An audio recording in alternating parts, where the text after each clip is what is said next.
కాళేశ్వరంలో అంతర్వాహిని సరస్వతి పుష్కరాల త్రివేణి సంగమంలో పుణ్యస్నానం చేశారు కేంద్ర హోంశాఖ సహాయ మంత్రి బండి సంజయ్. కాళేశ్వర ముక్తీశ్వర స్వామిని దర్శించుకున్నారు బండి సంజయ్ దంపతులు. ఆలయంలో ప్రత్యేక పూజలు నిర్వహించారు. శుభానందాదేవి ఆలయంలో అమ్మవారిని దర్శించుకున్నారు.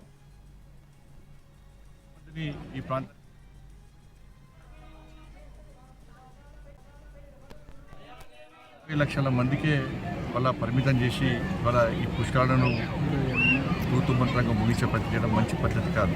కూడా భారతీయ జనతా పార్టీ ఇక్కడ ప్రభుత్వం అంటే సౌత్ మొత్తం కూడా పండుగ వాతావరణం కల్పించేవాళ్ళం. కోట్లాది మందిని ఈ ప్రాంతానికి తరలించేవాళ్ళం. అన్ని వసతులు కూడా ఏర్పడేసేవాళ్ళం. మరి అందాల పోటీలు వాటికి 300 కోట్లు 400 కోట్లు ఖర్చు పెట్టేటువంటి కాంగ్రెస్ పార్టీ ప్రభుత్వం ఆధ్యాత్మికతకు కేవలం 30 కోట్లతో చేతులు దులుపుకోవడము ఇది ఎంతవరకు కరెక్టో ఆలోచించాలి. 50 లక్షల మందికే వాళ్ళ పరిమితం చేసి వాళ్ళ ఈ పుష్కరాలను ఋతుమంత్రంగా ముగించే పద్ధతి చేయడం మంచి పద్ధతి కాదు. కూడా భారతీయ జనతా పార్టీ ఇక్కడ ప్రభుత్వం అంటే సౌత్ మొత్తం కూడా పండుగ వాతావరణం కల్పించేవాళ్ళం. కోట్లాది మందిని ఈ ప్రాంతానికి తరలించేవాళ్ళం. అన్ని